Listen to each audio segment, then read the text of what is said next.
It just shows how gamblers use information not to make better decisions, but to feel better about the bet they made. Casino trip, full of chips, wanna flip, double it. Welcome to the Full of Chips podcast, the only chips you'll never lose, where the stakes are high, the takes are bold, and the conversations are always full of chips. With your hosts, Chris the Dice Degen and Craig from Old Bay Craps, you're tuned in to Full of Chips, the podcast where we dive into our experiences gambling and stories straight from the casino floor. Whether you're a seasoned pro at the craps table or just curious what the buzz is about, you're in the right place. Each week, we break down the games, talk to the experts, and bring you tips that could tilt the odds in your favor. So grab your lucky charm, stack your chips, and let's roll into today's episode.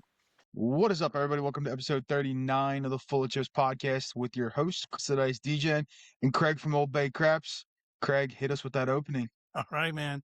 Look, here at Full of Chips, we love all things sports. And not just because we bet on sports that you've never heard of, like snooker, shopping cart archery, or Kigami Baraki, which, if you remember, is where competitors ride scooters to navigate narrow passages dressed like grasshoppers.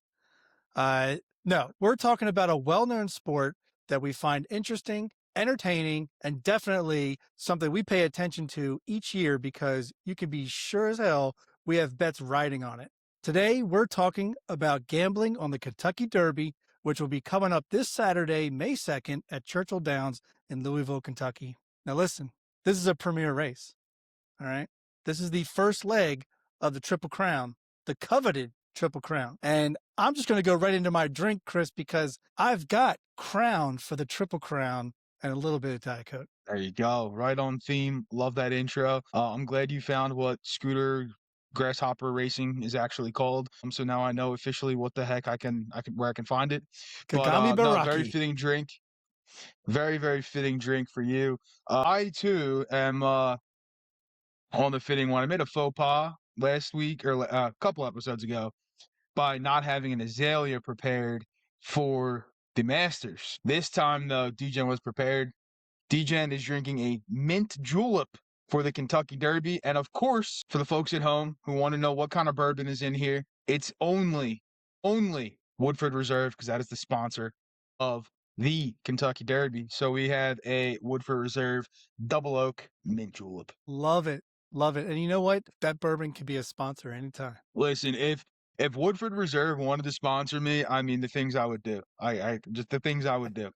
Chris would do things, and then we'd get sponsors. Chris would do things. Chris would do a lot of things for a Woodford Reserve sponsor. I mean, just to have Woodford Reserve sitting on my door, shipped to me, little Woodford Reserve apparel. So Woodford, if you wanna sponsor, feel free. Hit the line. FullofChipsPodcast@gmail.com.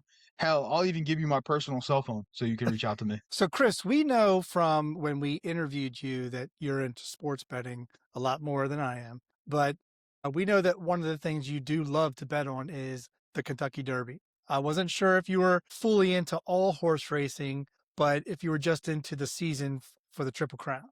Can you go into a little bit about the Kentucky Derby and your experience? Yep. So I am a big fan of betting on the ponies, whether it be Kentucky Derby, Preakness, Belmont, and even like local races. Like, I mean, you'll see me sitting on my phone over here on like random Tuesday betting on the horse races. And I actually, Parks Casino near where I used to live, they have their own racetrack there. And used to go dabble on some pony bets over there as well. But yeah, I love betting on the ponies. I think for people betting at home, a lot of people who are, let's say, novice in the horse world in terms of betting, they only focus on those three races. Understandably, right? They're not going to sit here and, watch what's going on at Parks Casino or what's going on at the Aqueduct or whatever, right? But betting on these premier races definitely has its pros, it has its cons, and, if you want to bet on horses, I mean, I would say stay away from those races mainly and bet on like the local shit more because it's a little easier to do research. A lot harder, I guess, to find some information unless you know where to look. But if you like to make money, you can make a lot of money if it happens the way it happens on, those premier races because there are so many horses, right? That's why a lot of people like to bet on them. The Kentucky Derby, typically you're looking at anywhere from 17 to 20 horses in that That's a big starting gate. field. Usually they try for 20. Big field, which we'll get into the field and all that kind of stuff. But those are the races where you can actually profit quite nicely, especially when those long shots come in, if you have them. In these smaller races, you're typically looking at a maximum of 8 to 10 horses with, two or three, sometimes even only one, like clear cut favorite. So it's tough in those races to make good money, but on these, premier races, you can definitely make some money on those exotic bets for sure. And we'll get into that a little bit later. I mean, we know that the Kentucky Derby is the ultimate 1 minute gamble, even though it's technically 120 seconds. I would say it feels like it goes faster than the last 2 minutes of NCAA March Madness. Oh yeah. But it's like, the Derby is like the purest expression of gambling. It's fast, it's emotional, and it's brutally decisive. Oh yeah. It is, and yeah, they call it the fastest 2 minutes for some for the one reason and one reason only, right? Because it is the fastest 2 minutes. There's zero interruption, right? Yeah, It's just go. As soon as those gates open, it's go uninterrupted for approximately 2 minutes, which I do like because you brought up basketball and all these other sports. I mean, the last 2 minutes of an NFL game could take 30 minutes. right. Last 2 minutes of an NBA game could take a half hour. Yeah, exactly. This is straight 2 minutes. And I can tell you, I won't say I'm sitting on the couch for 2 minutes because I start on the couch. And then as the race starts going, I like turn into a jockey almost. I'm up off the couch. And yeah, it's funny actually. Last year for the Derby. So one of my bucket list items is to go to the Kentucky Derby. We talked about that in a previous episode with bucket list items. But last year, my in-laws went to the Kentucky Derby with their Mm-hmm. friends. And now none of them have ever bet on horses in their life. And they were relying on me to give them my Derby picks. And I did give it to them, and they hit the outright winner, the exact trifecta, which was sweet. But the funny part was I was here at home watching, and I was babysitting their dog. I had my dog, and I went batshit down that last turn because my horses were doing exactly what I had studied them to do and exactly what I needed them to do. And as they were coming through that line with the trifecta coming home, I was jumping around and being a little probably carried away. But A degenerate. yeah, of course, of course. What I else think would I be doing? I think what people are going to find with this episode is that it's not too different than any kind of other gambling or betting. It's just No. it's got different names, different kinds of bets, crazy Mm-hmm. odds like you'll never see anywhere else. But people bet like crazy. They just go in, some go blind, some go Oh yeah. for that favorite, and we'll talk about that in a little bit. But I mean, what's for some of the listeners who may not know, because there's always beginners in everything that we talk about. We've talked about craps. There's always beginners who just started playing craps or blackjack or other games, and they may reach out to FOC and they're like, great advice. That was, I'm just starting to get into this. So same thing with the Kentucky Derby. People hear the phrase, which is what we titled the episode, kind of win, place, or show. But win, place, or show, it's the simplest way to bet. Anything beyond that, you're starting to get a little bit crazier in the risk, crazier in the odds. But win, place, show, win, your horse must win. That's it. Place, your horse must finish first or second, and then show first, second, or third. How do you normally go about betting, and did you start off the same way by just going with win, place, or show? So I typically place outright winners, right? And then I'll place some exactas, which is first and second place. And then I will place some trifectas and some superfectas. Trifectas are first, second, third in order. Superfectas are first, second, third, fourth in order.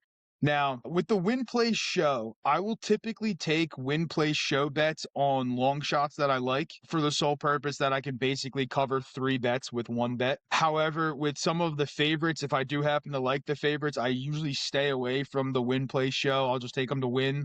or I'll take them in an exacta because the odds are kind of diluted on the win play show when they are the favorites, right? And it's interesting that, we're craps players because I think craps honestly is probably one of the most relatable games to horse betting, It's got believe it the or not. it's got a lot of, more than a handful of odds Yeah, that you have to deal exactly with. that. And then there's different bets and like, for example, like, a long shot could be like hitting midnight, basically. Right. Right. So like it's very relatable. And I don't think there's many other casino games that are actually relatable to it in terms of betting. The other thing for beginners too with horse racing is like if you bet on sports, right, you're gonna see minus something plus something.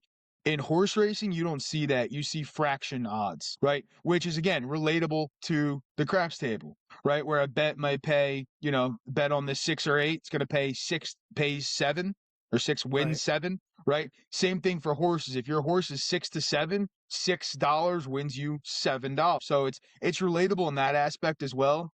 The other thing that beginners should also know too with horse racing is that the odds on horse racing change up until the gate opens.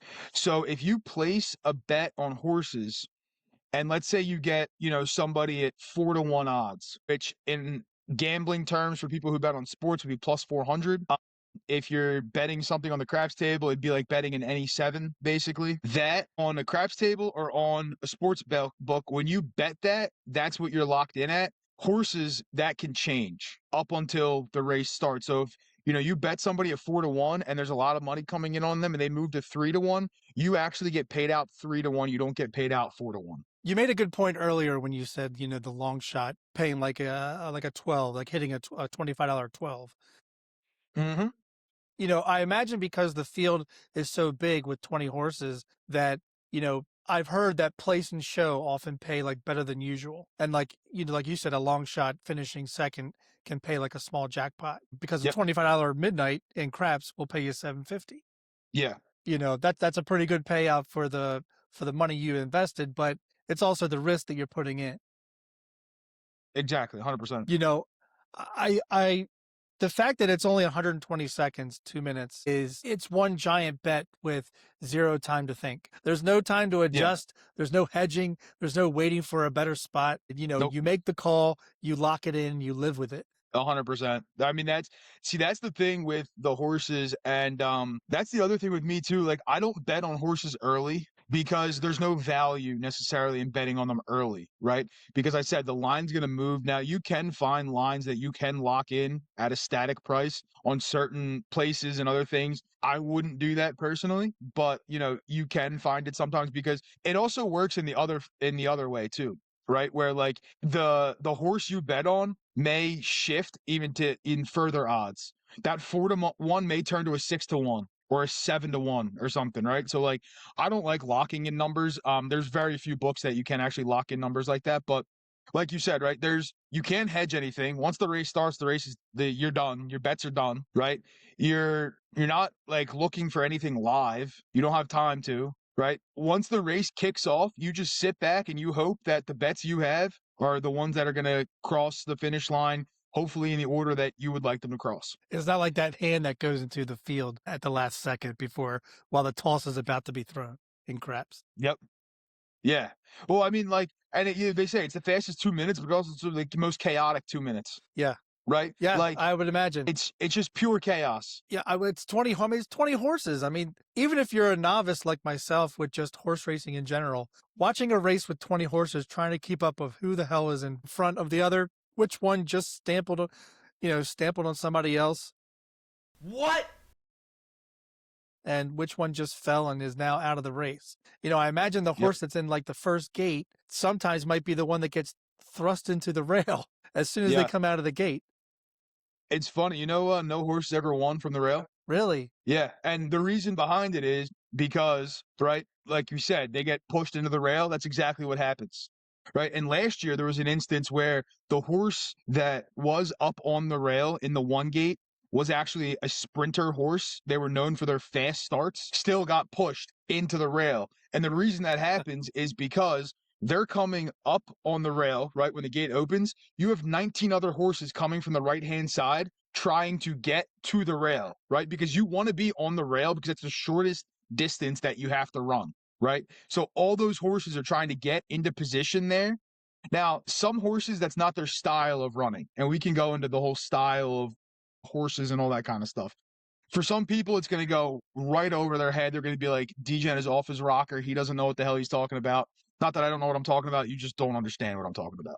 All right. But yes, being on the rail is actually a very bad spot for a lot of horses because usually you get pushed to the middle or back of the pack, and then you have to navigate to the outside to then come around because it's very hard to get pushed and then come up the rail. There's instances where horses have come up the rail, but it's very, very hard to come up the rail and not get a penalty or get disqualified for running into another horse, cutting off another horse, things along those lines. So typically that horse actually has to come around the outside and run an even longer race than any other horse because they start on the inside. They got to come all the way around and try to get back up to the front.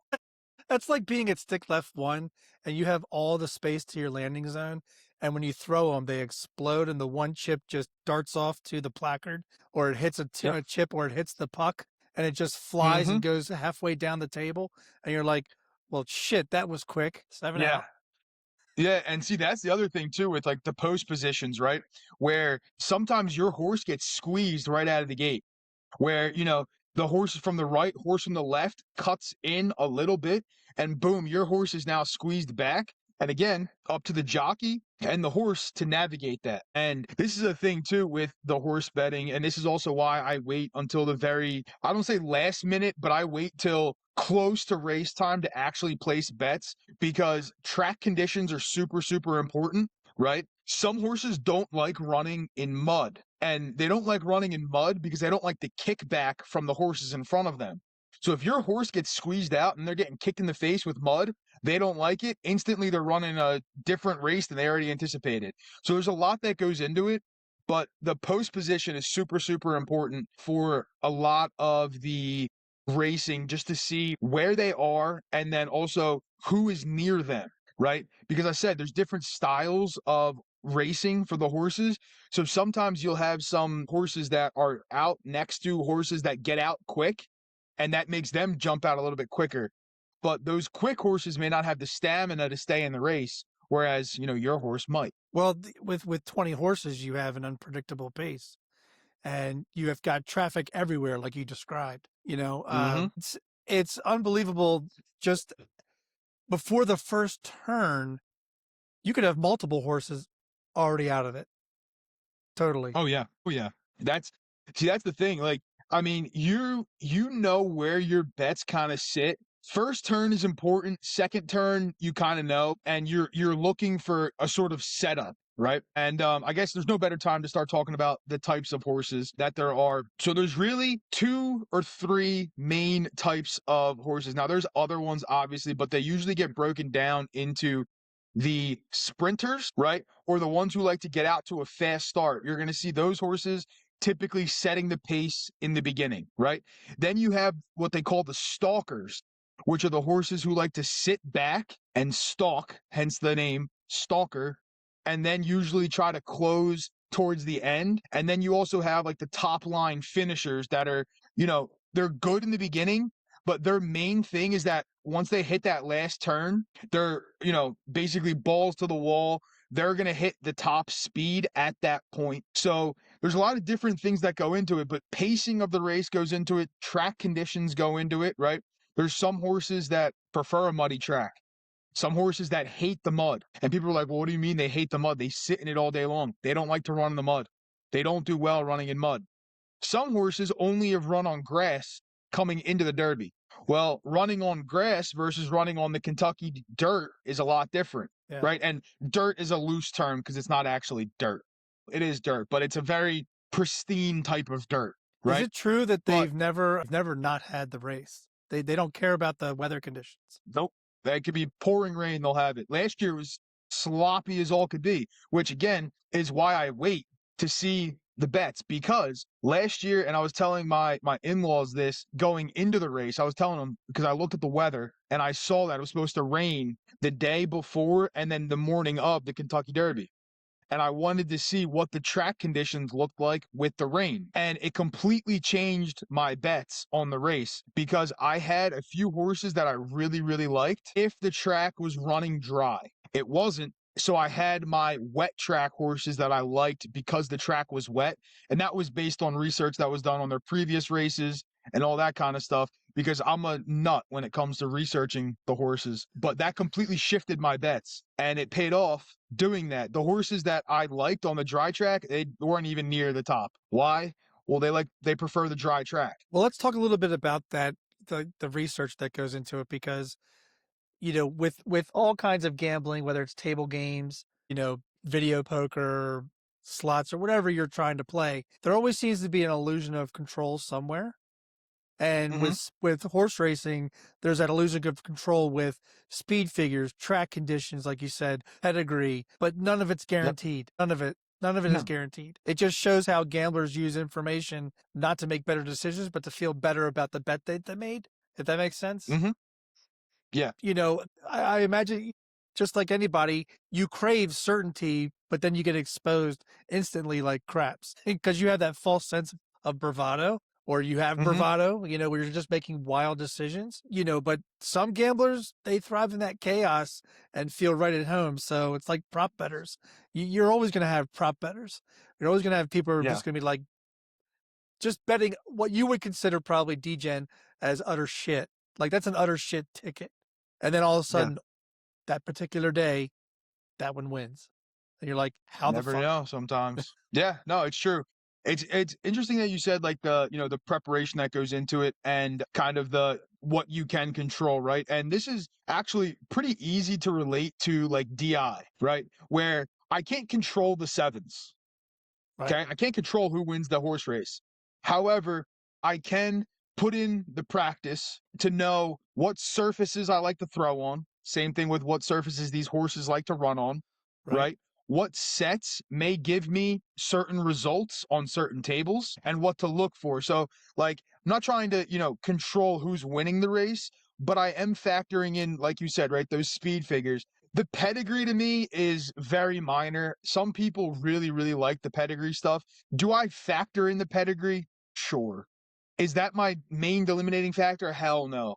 Like, if you told me I could remove one thing from my how I research horses, pedigree would be the one thing I tell you get rid of it right now, right? Because is it important? Sure. But does it have much bearing compared to speed figures, compared to previous races run, compared to previous track conditions, to the current track conditions? No. Now, some of the pedigree can be factored into the track conditions, right? Certain horses like to run on certain tracks. But if you told me right now, pick one thing to get rid of, it'd be the pedigree. And I think the pedigree gets a lot of people into trouble, right?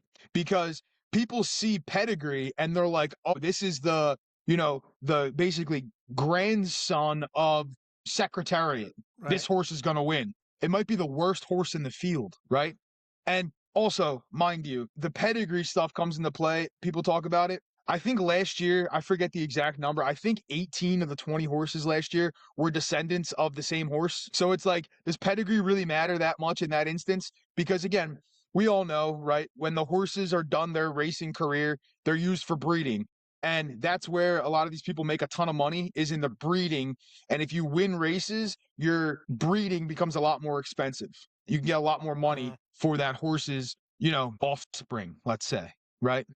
So the pedigree to me, it's a factor, but it's really not a main factor in my opinion, because again, it's the same thing as like, me, my dad being a craps player and my dad being a great thrower of the dice, Right. right? That doesn't mean I'm going to be a great thrower of the dice. Now, has 100%. my dad taught me stuff? Do I have it maybe in my genes, in my muscle memory, in my like makeup to maybe be a little bit more advantaged than other people? Maybe. But like ultimately it doesn't really matter unless I'm the one who's going to put in, the work and the time to get good at dice throw. Well, you mentioned it earlier. You're looking for, if you're going to be doing research, you have to factor in sprinters versus closers. Horses that have Mhm. finished races one, how they Yep. finished those races, how many races have they raced up to the point of, because some horses either don't race right before the Derby or they've been in one race right before the Derby, but it's not really enough Mm-hmm. information to gather to make that kind of decision. Well, just because they won that race, oh, they're a lock for winning the Derby. Like, no, that's not how Yeah. that works. But I think you're right about pedigree. I think you have to go off of, and maybe some people, people that play craps do the same thing. They go around the table and they look at a person who just had a great roll. And their first thing in their thought is, next time this guy rolls, I am betting this and this and this, and I'm betting the hard ways. And the guy PSOs. Yep. It happens too much for us to not know that. The same Mm-hmm. thing can happen with a horse race. You could have a horse Yep. that's won 5 races in a row and it just wasn't their day. And Yep. you have to go into betting the Derby with that in mind, that if you're going to make a bet, make it a smart bet. If you're going to make like a superfecta or a trifecta bet, don't bet your house on it. Don't be like that No. guy in college football who sold his food truck for 30 grand to bet on Miami, only to see Miami lose the national championship. Yeah. No, Don't you be that brought up a guy. really good point. You brought up a really, really good point with this, right? And I'll give some, I guess, tips on betting, right? For the folks at home, I can tell you how I personally bet on these types of races, right? So I told you I have my outrights, my exactas, my trifectas, my superfectas. Okay. The superfectas are typically like 50-cent bets, maybe $1, right? Trifectas can be anywhere from $1 to $5, depending on what it is. My whole goal, though, is now this can get expensive, and I'm fine with that, right? Because again, I'm willing to risk the money. But basically, my whole thing is I'm betting to win, right? So my outright winner bets are my larger bets. Right. Those are the ones that if that comes through, my other bets are paid for, regardless of what they are, right? The exactas are the same thing. They're going to be a little bit more, anywhere from, let's say, 10 to 25-ish dollars, depending. Okay. But those are also, and I'm not throwing 10 horses together in exacta and boxing them and being like, give me every combination of this, right? I'm not doing that. But basically, the way I set it up is the larger bets are on the outright winner or some of those win place show bets. Then, like the medium level bets or small, let's call them small level bets, are on the exacta. And then we're talking like, basically dollars on trifectas, superfectas, right? That's like, again, that's like putting $1 on the ATS hoping it hits, right? That's what that is. Second thing with betting, okay? Again, I'm not going to tell you how to bet on the horses. You do what you want to do with your bets on those horses. The second thing is people get confused a lot of the time when they say box the bets, right? People are like, what the hell's a box? So if you're placing any of those exotic bets, the exactas, the trifectas, the superfectas, if you want them boxed, what that means is you're going to be placing multiple bets on the combinations that you put in, right? So let's say for ease, I'm taking the 1 and the 2 horse, right? And I want the exacta. So they have to finish 1, 2, and I need 1 and 2 to finish 1 and 2, right? If I tell the person that I'm betting with, right, I say I want them boxed, that means I'm going to be placing 2 bets. 1 to finish first, 2 to finish second, and 2 to finish first, 1 to finish second, right? So you get the 2 combinations. Because there's nothing worse than having the right horses and not having them boxed to the point where you bet on horse 1 and 2 and they come out 2-1. Well, you lost the bet because you didn't have them boxed. But that's where it can get expensive, right? Yes, especially on like the trifectas and the superfectas, right? When you start boxing that, and this is the problem that a lot of people get into the habit of, which is bad, is they'll start betting because they want the high payout bets, right? They really want those high payout bets. So they'll start putting, say, $1 on the superfecta. They got 7 horses in the superfecta though, right? Well, the super is 4 horses, right? So if you're going to put 7 horses in that number, 7 times 6 times 5 times 4 times 3 times 2. It's 5,000 combinations of those 4 horses, right? If you're going to bet $1 and box it, you're going to have to spend $5,040 to place that bet. Let me tell you something. A lot of the time, the payout is not going to get you back your $5,000 unless you have long shots involved in it. But still, you need them to finish the way you do. So if you're going to box things, you need to keep it small, because if you keep doing all these different combinations of it, right, just to get all these horses in, oh, I can't lose. Well, yeah, you're going to hit a winning bet, but net for the day, you're going to be down because you're not going to make back what you bet. It's kind of interesting. It's kind of like the lay bet on the 4 and 10. You got to pay Mm-hmm. twice as much to get half of it. Now, if you win Yeah. it, you get your bet back, which is great. But if you lose it, you lose $500, and you're only trying to win 250. You Yep. know, Yep. But now take that, and like the superfectives would be like laying a 2 or a 12. Like you'd be betting 6,000 to win 1,000. right, And right. it's even worse than that, right? Like there isn't a bet on the craps table that I could tell you that would be close to laying some of these superfectives. If they win, it's like hitting an ATS bet. But if you're doing that If they boxed, lose though, aren't you betting more than one set of that example, or is yes. it okay? So like so if you're betting, I'm gonna use 4 horses because it's easy, right? Right. If you're betting a superfect that's 4 horses and you want to box it, let's say you're betting on horses, I'm gonna use 1, 2, and 3, and 4 were a little confusing. I feel like for some people they might be. So I'm gonna use let's say 6, 7, 8, 9, right? If you're gonna bet the super on 6, 7, 8, 9, and you box it, you're gonna have 6, 7, 8, 9, the bet you had. You're gonna have 6, 8, 7, 9. You're gonna have every combination possible. So you're gonna have 6 coming in first, and then every possible combination of 2 through 4. Then you're gonna have 7 coming in first, right? Every combination after that. And a bet like that is 24 possible combinations, right? If you have 4 horses in a superfecta, it's 24 combinations. So if you do that and you box it and you put 50 cents on, it's going to cost you $12, right? No problem with that. The issue is you need 1 horse to screw you up and you lose every single bet, right? That 10 horse comes in anywhere 1 through 4, you're in trouble because you lost the bet. Let's be honest. It's no different than you're doing a 12-leg parlay and 11 hit Yes. and one doesn't. Mm-hmm. You don't get paid. Exactly You don't that. get paid. You don't get paid. You don't get You do paid. not get paid. But I'm not going to tell people to shy away from betting on it, right? It's fun. Believe me, it's fun to bet on. It makes watching it a lot more entertaining, I guess, for a lot of people. Well, it's why people But gamble in the first place. It's the yeah, anticipation, the hope that something happens, the panic during, and of course the heartbreak that most of us feel at the end. yeah. But let's go into, because you talked a little bit about horses, but let's go into that myth of the sure thing horse. Oh, there's You no know, sure thing in horses, let me tell you. look, every year bettors chase the favorite like it's free money, Yep. and the Derby punishes you every time. I just found out the statistic. I didn't even know the statistic, but I found it very interesting. Only the favorite only wins 40% of the time. Yep. That means 60% of the time they lose. That's a Yeah. lot. That's a lot. And it gets expensive for a lot of people, let me Yeah. tell you. Very expensive for a lot of people. I don't know if we'll go into who we're going to be betting on at the end.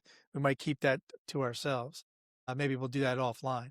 But no, I mean, like we said before, the Derby field is huge. It's 20 horses. It's unpredictable. Sometimes Yep. we've seen the favorites shine, and sometimes we've seen the favorites get swallowed up. Oh, yeah. I mean, I guess one of the best horses I remember in my recent year, it would be American Pharaoh. Mm-hmm. I was 1 year shy of Secretariat. Secretariat was in 73, I think. I was born in Mm-hmm. 74, so I missed that one. You missed out. Yeah, and Chris and I both missed out on War General, but Smarty Jones was like the big horse when I was young. there you go. Yeah. But I just want to go back to one thing you said, right? Yeah. With the bets. So there, I can tell you right now, if you're watching this episode looking for bets, you will not get them today. Okay. I think you should have gathered by me saying how I bet on the horses that I don't have my bets until the day of, because it's depending on conditions and stuff. If you want, folks at home, if you want, and this is not financial advice, it's not gambling advice. If you want to know who I am betting on for the race, drop it down in the comments and join the Patreon. Link is down below. I will post who I am betting on in Patreon on Saturday, May 2nd. before the race starts. I will post it. I will give you plenty of time. And by plenty of time, I mean like an hour and a half or 2 hours, but I will post it in the Patreon. So if you want to join the Patreon, go do that. Again, link down below. That's where you can find the bets if people want them. If there's no interest in the bets, then I will not post them. But Fair if you enough. want Fair them, enough. that's where you'll be able to find them. Yeah. I mean, To be perfectly honest with you, for the folks at home, Craig and I are recording this 2 weeks prior to the Derby, right? So there's a lot of things that could happen between now and then, right? Horses get scratched, horses get sick, horses have some sort of hiccup in training and they get hurt. A lot of things could change. The race field isn't fully set yet, right? This was another thing that I had last year where two of my favorite horses weren't even in the race. They were the 21st and 22nd horses in line. So if somebody scratched, they were coming into the race. So again, it's another dynamic piece of the betting that if I told you today who I liked, I can't tell you. Honestly, I cannot tell you because the field isn't even set yet. it sounds like the fourth quarter management of sports betting. Yeah, but You're it's like, true I though just in need the one more horses. 3 or one more rebound. Well, guess what? Yeah. Your player was benched for the rest of the game because it's a rout. Mm-hmm. So fuck you. That's how it is. You never know. Like they get sick, they have different stuff. It happens. But yeah. So if you want the bets, they'll be in Patreon. If people want them, they can let us know down in the comments or send us an email, whatever it may be. But we'll see if a favorite is on there, Craig. I don't know, because like you said, right? Favorites win, let's say, around 30 to 40% of races. And that, for the folks at home with that stat, that's not in these big races. Let me tell you something. All right. That's not in the Derby. That's not in the Preakness. It's not in the Belmont. It's just in general. Right. They favorites win 40-ish% of the races. In actual big races like this, it's probably closer to 10. I don't know the exact number, but it's small. Why? Like we said, you got a 20 horse field, right?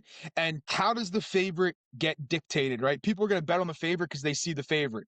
But you get, the media hyping up the favorite, right? Or hyping up some feel good story from something, right? Sure. You get dominant wins, right? The favorite usually has some dominant wins coming in. Take last year, for example. Okay. Forget the name of the horse. That was the favorite last year. Had 3 dominant wins coming into the Kentucky Derby, right? You want to know what those dominant wins were? This is why the research is so important.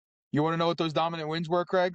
They were in 6 and 7 horse fields with 4 or 5 horses being run by the same trainer. So the conditions were shit. Not Well, the they were conditions very of the favorable. field, but the conditions Yes. were very, how do you say, the conditions were very fixed, meticulated. Exactly. So that's like, Craig, that's like, me and you owning 5 horses, right? Let's say you and I own 5 horses and we'll throw in 2 scrubs from down the street who want to own a horse, right? We're going to race our horses, but you and I want a specific horse to do well. Well, what do we tell the other jockeys? Hey, run the race well, but this horse is winning. Now, is anybody going to tell you that actually happens? No, they're not going to tell you that. But does it happen? Oh, hell yeah. Hell yeah. Well, when you're talking about these, why bettors love the favorite, but here's the thing, and the thing that they don't pay attention to, we've seen in like recent years, I remember, where a jockey gets replaced. You may not think that's a big deal that a jockey gets replaced, but a horse is comfortable with who's on its back and how they run them. And if you switch the jockey last minute, you're taking an awful risk on keeping that as your favorite. Oh yeah. And same thing for the vice versa of that, right? Like you want your jockey to be very comfortable on that horse. You want to know how that horse runs, right? It's like a car, right, Craig? You have your car, I have my car, right? I know how my car accelerates, I know how my car brakes. I get in your car, I got to figure out how does your car accelerate, how does your car brake? Right? Obviously, I know. I push the one pedal, it's going to accelerate. I push the other pedal, it's going to brake. Are your brakes tighter than mine? I don't know. Is your accelerator looser than mine? Do you have as much horsepower as I do that I can zoom quicker, right? Same thing with the jockeys. You have to know how the horses respond to different prompts. You have to know how the horses deal in traffic. You have to understand how the horse is going to run. It's the same thing with driving a car. You can't just sit behind the car and assume this is going to drive exactly like my car because it doesn't. Horses are the same way. But it's the same thing with betting. You can't make your decision just based on certain parameters. Hmm. Too many people overbet because the crowd's buzzing, right? The crowd's buzzing Oh about yeah, this one horse. So you're like, oh, come on, let's just go for it, right? And then, but you yeah. also have people who freeze. We just got done talking about the confident player, the timid player, and the undisciplined players. Look, those types of gamblers who play those types of games are also the same people that make those types of bets at the Kentucky Derby. It's Yeah. facts. People, if they're making undisciplined bets at the craps table, you could be for damn sure they're betting tons of superfectas, trifectas, and the exotic. They're called exotic bets for a reason. They're not called safe bets. They're called Literally exotic in the bets. name, exotic for a reason, Right. right? Like, yes, you can make life-changing money on one of those bets, right? But it's like, again, for my craps players, it's like going and hitting the ATS or going and hitting that 6-point fire bet. It does not happen. Now, the ATS is not even that good of an example because the ATS happens a lot more than, some of these exotics come in, but it's like hitting a 6-point fire bet, or it's like hitting an ATS twice on the same roll. Yeah. Like, Yeah. that's the payout you're going to get for that bet. And how often does that happen? Not very often. Not very often at all. Not often at all. But right with the favorites too, people think, well, they're the favorite, so that's the safe bet, right? That's the smart bet. Not necessarily though, right? They're the favorite, sure. Does that mean they're going to get a lot of money coming in on them? Sure. Are they going to win the race? You don't know, right? They're the favorite to win, but how many times does the favorite win? Craig just gave you the stats. Doesn't happen all the time. So No. just because somebody's the favorite doesn't mean they're going to win, right? It's the same thing with betting on anything sports wise, right? The Eagles could be a 2-touchdown favorite over somebody. Does it mean they're guaranteed to win the game? No. Unfortunately, in horse betting, you don't have spreads to cover. You just got to win. Well, you're being exposed because you're being exposed between the difference between your research and rationalization. Yep. You're going to find out that you're going to win more consistently if you are researching the proper information that you're going to need to make these Mm-hmm. smart. I'm not going to say smart bets, just make bets in general. We've said the Yeah. same thing with, blackjack and craps. If you're going to be a consistent winner at craps, you're going to have to learn how the payouts are, learn how to bet, learn how to shoot if you want to make a little bit extra and you can get that going, but you have to have discipline too. If you Mm-hmm. it's So, that toolkit. If you don't have everything, you can't be a consistent winner. You just can't. yep. You're just going, they say you're shooting for the moon, if it crafts if you're out of the hand. Well, there is no out of the hand at the Kentucky Derby. You lock in your Nope. bet and you have to live with your lock that finished seventh. Like Mm-hmm. it's just the way it is. You have to grin and bear it. It's not something that you can change mid race. It's not something you can change like, mid game in a basketball game. But if it's a sporting event, like a regular sporting event, football, basketball, whatever, you got to remember, just because your decision changed doesn't mean that the casino has also changed the odds all during the game. Mm-hmm. Well, you don't have that luxury at the Kentucky Derby. Nope. You don't. You have the difference between, Chris just mentioned it earlier, about you have the difference of you can bet early, but then the real final odds are close to right before the race. So you're really going to want to wait. As much as you want to start betting now, you can't even guarantee the horses that you're picking are going to be in the race in 2 weeks. Exactly. So please Or don't. that, again, We're gonna drop this episode right before the Monday before the Kentucky Derby, but I guarantee you, don't listen to any advice in this video thinking that it's recent information. yeah, and that's also why I'm trying to stay away from naming any horses or anything like that, right? Right. Because like, do I know horses in the Kentucky Derby field? Yes, the research has already started, right? I've been doing research for a while now already, right? But that could all change. So I'm staying away from that stuff. That's why I said I'll put it in Patreon on the Saturday of the Kentucky Derby because that's when decisions will be made, right? Could I tell you who I'm likely to bet on right now? Sure. Thunderstorm comes through Friday night. Is that going to change? Possibly. My favorite horse gets scratched on Thursday. Well, shit, there goes my favorite horse. Now we got to do some research. And it's not like, oh, then, okay, my second favorite horse becomes my favorite horse. No, because again, remember, like I said last year, my favorite horses in the entire race weren't even in the race yet. I was hoping they got into the race, But and they but both there's placed, by the even way. your time difference right there. Your horse drops on Thursday, you now have a reduced 2 days to figure some shit Mm-hmm. out. And if your Mm-hmm. horse drops the day of races, which we've seen before, well, now you have hours, maybe even a half hour to remake a decision before you lock it Yep. in. So certainly wouldn't Exactly. lock in a decision on, when you wake up on Saturday. You're going to want to No, wait. you're gonna want to wait. You're gonna want to see. And I'm also one who likes to. I like to see. I like to hear the reports from the morning of the actual race. So like Saturday morning, I like to hear how their rides go in the morning, all that kind of stuff, just to see.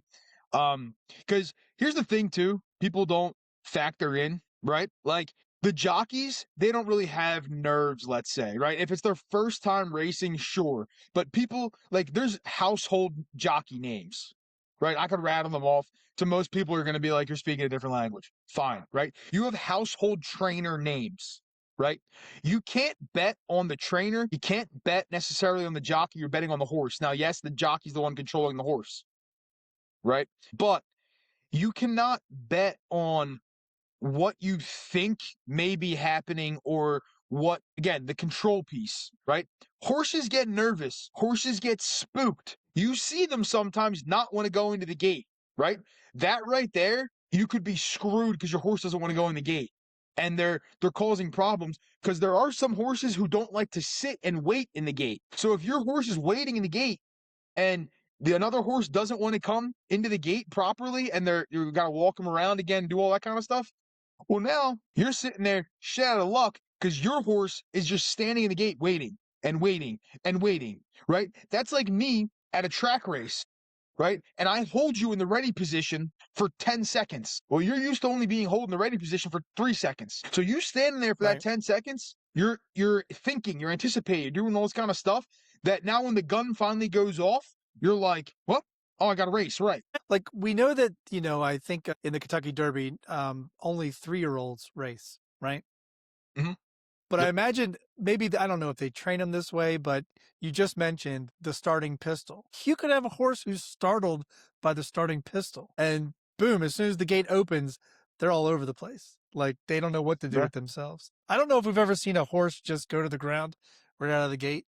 Do you Oh, they remember? have. They've tripped on the gates before. See, that's another thing, right? That's why post position, all that kind of stuff is so important because you do have some horses that like to get out of the gate so fast that they're trying to run before the gates even open and boom, fall flat on your face. There you go. Your quickest 2 minutes just turned into the quickest second and a half because your horse is now out of the race because they have zero chance of coming back. There's never been a horse that has fallen out of the gate, like actually fallen and the jockey gets thrown off, the horse is disqualified immediately. Right.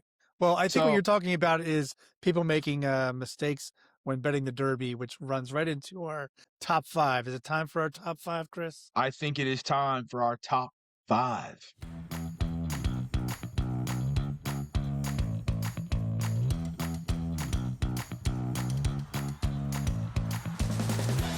And our top 5 today is, like you said, Craig, the top 5 mistakes on betting that everybody makes. All right, Craig, number 5, what is it? All right, we kind of just talked about it already, but the Kentucky Derby betting mistake everyone makes is falling in love or overvaluing the favorite. It feels safe, but it's usually the worst value on the board. Derby favorites often face high pressure and traffic, leading to poor payouts, compared to the risk. And then I actually had the statistic in here that I already read earlier about they only win 40% of the time. So there you go. That's my number 5. I like it. Number 5. I like it. My number 5 is similar. It's that you are betting to win and hoping to win instead of betting value, right? We said the favorites, right? Typically, your favorites are priced like they have a 50-50 shot of winning, but the actual value of the bet shows that they have like a 30% chance of winning, right? So it's like, again, it's betting, you're not betting the value, right? You're not looking at the field. You're not looking at what horses are underpriced. See, this is a big thing that a lot of people don't bet and they don't understand when they are betting horses. Okay. Everybody sees favorite, second favorite, those are the two best horses in the race. Maybe, maybe not, right? You have to find those spots where a horse is giving you extra value that makes them worth betting on, right? For me, I may have like when I'm looking at these horses, right? I may think a horse should be maybe the third favorite in the race, but their price is the fifth favorite in the race. You best believe DJ's money is going on that horse. Why? Well, I think they're the third best horse in the field, but you're pricing them at the fifth best horse. There's value there, right? Whereas if I think a horse is maybe the third best in the field and they're the favorite, I get no value, right? And the reason that happens a lot in this race is because there's a lot of public money on this race, right? Yes, you have your professional horse bettors and the researchers and all that kind of stuff who are betting, but most people are just throwing money at this, so it's more entertaining to watch. Yeah, absolutely. All right. All right, Craig, number 4. Number 4, overweighting one statistic because your research is narrowly focused. Like we said before, even Chris brought it up. If you're looking at pedigree only, what are you doing? Because you're ignoring pace, speed figure, trainer, jockey. All the information is valid to some degree in making a decision about one horse. Many bettors fail to compare the speed versus closers. We mentioned a little bit earlier. A lot of times you're going to want to look at races that head into the Kentucky Derby. What was their time? How did they finish? Did they finish by a nose, like they say in the phrase? That's good information to make a better decision. I'm not going to say a better decision than you would have if you just went with pedigree. Yep. No, I agree. And one thing I didn't mention earlier, that just you brought it up that kind of struck it. So this isn't a top 5 item. This is just a general knowledge item for a lot of people. Make sure if you are doing research on these horses, you're looking at the distances run in previous races and look at the speed at the different spots in those races, because some of these premier races with the Derby, the Preakness, the Belmont, they are the longest race some of these horses have ever run. And sometimes you will see horses who are dominant in shorter races, fine, but you watch their speed towards the end and it starts to kind of sputter out a little bit. And they start to get a little bit slower coming to the finish line. Well, now if you add another quarter mile to that, or another half mile, they're not going to have anything left in the tank. So keep that in mind as well. No, that's That's true also where because speed figures and all that stuff come into play. But no, 100% because the Kentucky Derby is a mile and a quarter, and then it expands in the Preakness, and then it expands in the Belmont. So you're going to want to pay attention to that as well. Good information. What's your number 4? yeah, my number 4 is, and this is one of our favorite lines, I think, on the whole podcast, right? Letting your emotions dictate your bets, okay? On the Kentucky Derby, right? Very similar to Super Bowl, very similar to any big sporting event. What are you doing? You're probably partying, right? If you're watching the race with a bunch of people, you might got some drinks flowing. You abandon your discipline altogether, right? You have the person who says, okay, I'm going to bet $10 on this Kentucky Derby, magically firing hundreds upon hundreds of dollars because they want to place that superfecta and they don't know how the box works, right? Or they're like, wow, these people are betting this. I'm going to hammer on this horse. Emotion goes out the window, or emotion takes over, discipline goes out the window, and now you find yourself betting more than you thought you were going to. I imagine it's something like this, Chris. It's like you're at a party and you're like, hey, and then some guy shouts to you, hey, man, did you make your bet? They don't even know what they're clicking on. They're drinking. They're probably barfing, I don't know, left and right. And they're like, oh, I got my bet in. And they realize they just bet on an NBA game, not the Kentucky Derby. Or, well, you know what my favorite is too? Because again, this is something I didn't mention before. DJ's having a lot of moments right now. The Kentucky Derby, there's multiple races that day at Churchill Downs. So make sure when you're betting on the Kentucky Derby, you're betting on the right race. The race number is super important. Okay. I didn't say this in the beginning, and I should have, but I didn't, because it didn't really occur to me until now, to be honest with you. But like, there's 7 to 10 races going on that day. Make sure you bet on the right race. The Kentucky Derby is the last race. The actual Kentucky Derby is the last race, but there is races all day long. So make sure you're not sitting here betting on race 1 and being like, I got my horses in. No, the Kentucky Derby might be race 9 or 10. Like, that's the race you need to bet on. Nice. All right. Number 3, My Craig. number three. Number three, ignoring the size of the field. We mentioned this a little bit earlier. 20 horses means traffic jams, bad trips, ruined tickets, betting too many horses or expensive exacta boxes, spreading your bets too thin in exacta or superfecta boxes, reducing your potential value, costing more than the return, which Chris mentioned earlier. So, yeah, some of these are going to be things that I think we've already mentioned. Unfortunately, we got into it earlier, and sometimes our top five just overlaps. But we're used to our It's top gonna five overlap. overlapping. It's gonna overlap. It has to overlap. It Because does. we're just sprinkling so much knowledge. We want to reiterate the knowledge almost, right? No, but that's a Exactly. really good point. Really good point. My number 3 is, again, we've said this earlier in the episode, but you ignore any dynamics of the race and you just figure this horse has won in the past. I know that jockey's name. I know that trainer. You forget about speed figures. You forget about sprinters, closers, stalkers. You forget about traffic and the positioning on the rail, the positioning in the post. You forget about pace of the race, right? There's a lot of factors that go into it, and you find yourself betting on the name, the story, not actually what matters. The name doesn't matter. The story does not matter. Sure, it could pull at your heartstrings. Sure, it might be a good story. Doesn't mean shit when the race starts. Bob Balford does not win every race. Well, and here's the thing too, right? People are like, "Oh, it's a Baffert horse." Baffert might have 3 horses in the race. Right. So are you betting I they think can't people all forget win, that. right? Like that's the thing, especially with these big name trainers, right? Like Baffert, right? Todd Pletcher. There's a whole bunch of them. Or I could name Yeah. them for, minutes over here. These guys have multiple horses in the same race. So you can't say, "Oh, this is a Baffert horse who's going to win." Well, yeah, there's 2 other Baffert horses in the race. There's 2 other Pletcher horses in the race. Yeah. Yeah. All right. My number two is, again, we overlap all the time here. And this one was kind of hinted to earlier, which is misreading prep races. You're overreacting to a single flashy win and ignoring poor performance in smaller, slower fields, which can lead to poor betting choices. Real simple, but There you go. we mentioned it a little bit earlier about paying attention to prior races. Yep.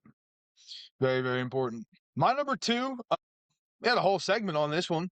Betting the favorite like it's an absolute lock. Let me tell you something. The favorite is usually overbet, overhyped, and undervalued.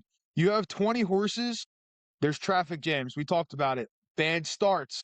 The pacing could be different. Pacing could be fast, could be slow. That factors in a lot. Most people bet on the safe bet of the favorite when in reality, probably one of the most risky bets you could make.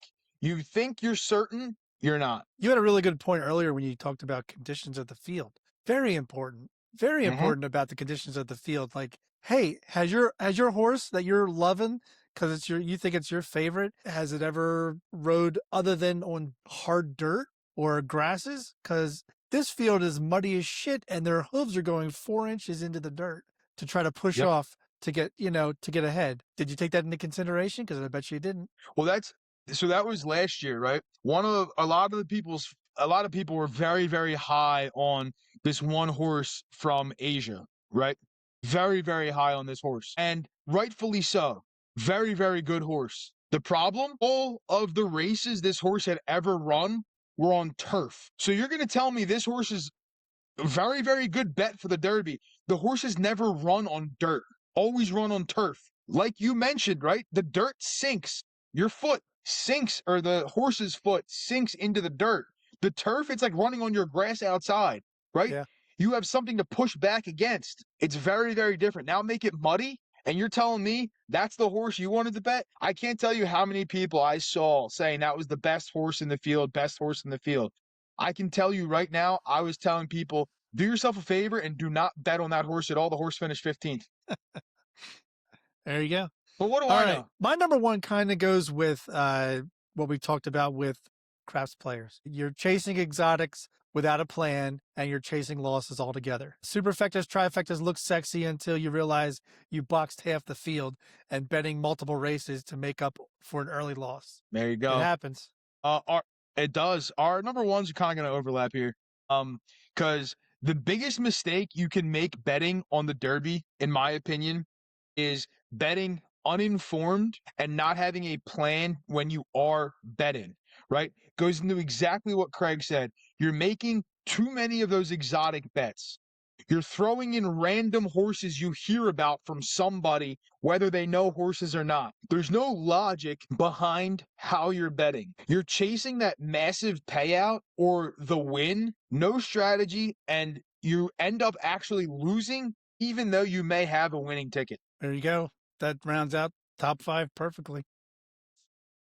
Good top Yeah, five. that's Good good top episode 5. overall. It is a good episode overall. Every episode needs a tip, though. Every episode does need a tip. I feel like we've given out a lot of tips in this episode. But Craig, what is our main tip of the episode? What's interesting is that this tip of the episode kind of ties into what we've been talking about. Don't bet the Derby like it's a normal race. It's not. The Kentucky Derby is a total one-off. Huge field, wild pace, and emotions are running everywhere, whether it's in the crowd or on the field or with the jockeys or the trainers. If you bet the Derby like it's just another Saturday race, you're basically donating.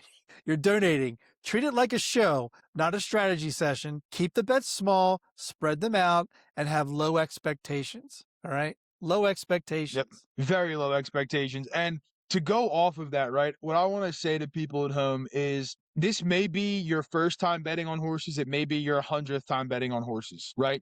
We preach a lot about bankroll management and not risking more money than you can afford to lose, okay? This is the very, very same instance and probably even more so important on a race like this, right? A lot of people are betting this race because it's the Kentucky Derby, Right. right? Or because they're with people who are betting on this. If you cannot afford to bet on it or you don't feel comfortable betting on it, you do not have to bet on it, right? You're going to hear, if you do any research, you're going to hear a lot of picks from a lot of people. It's going to have you betting on all 20 horses in the field. Okay? If you take the picks that I would take, right? They're picks. You never know what's going to happen. My horse could stumble out of the gate, could get wedged against the rail, and next thing I know, I'm shit out of luck, right?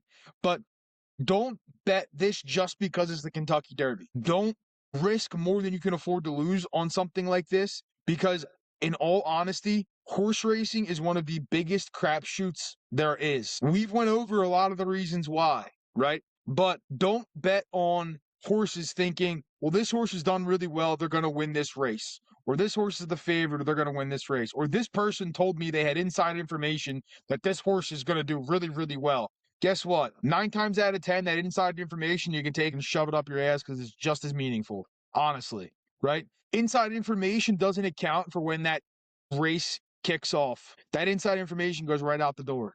Okay. Believe me, I'm looking at what's going on the weeks leading up to the race. I'm watching their training sessions. I'm reading the reports from the trainers and the jockeys and other stuff. When that gate opens, you never know what's going to happen, right? It's just like the dice hitting the table. You could have the most perfect toss out of your hand, looks perfect in the air. When those dice hit the table, the outcome is so unknown. When those gates open, the outcome is unknown. All right. So be responsible when you're going to bet on this, please, because I know a lot of people are going to bet on it just because it's the Kentucky Derby. So please, please, please, please, please be sensible about it. Take it from someone who has bet on many, many Kentucky Derbies and many, many horse races in general, right? It's money that you have to be willing to light on fire and just have fun with it. That's literally what you're doing, is you're having fun, and if it hits, great. Because I could give you an argument for any horse. I could tell you this horse is going to win because of this. That horse is going to win because of that. Ultimately, you just got to hope your horse wins the race or your bets win, but don't bet more than you can afford to lose, and treat it like it's fun if you are going to gamble on it, and have fun while you're gambling on it. There you go. There you go. I mean, that's all you can say about that. But think people might have trouble finding where we are. I think they might. I'm not having trouble finding the bottom of this glass, though. I can tell you that. Side note for the folks at home, if you want on Kentucky Derby Day, make yourself a mint julep. Highly, highly recommend. They're good. They're fun. If you like bourbon, they're really, really good. It's not hard to make. It's bourbon, simple syrup, and mint. All right, it's really not that challenging, and some ice, obviously. But make one of those. But if you want to find us, email fullofchipspodcast@gmail.com. Full-length episodes, Apple, Spotify, and YouTube. Short-form content on YouTube, TikTok, Facebook, and Instagram. And don't forget about the Patreon. Again, if you want my horse picks, again, it's not financial advice. It's not gambling advice. It's just who I am betting on personally. Let us know down in the comments or send us an email, and I will post them in Patreon. Obviously, if you're not in Patreon, you will not get the picks because I will not send them to you any other way. All right, I will not send them via email. I will not drop them in the comments of a video. They will only be posted in Patreon. So if you want them, that's where you're going to find them. Craig, take us out on episode 39. And that's the run for the roses, folks.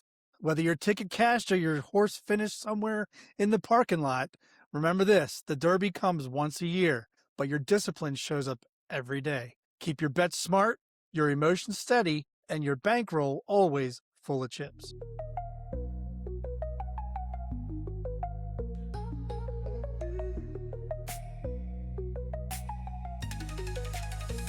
On the ball.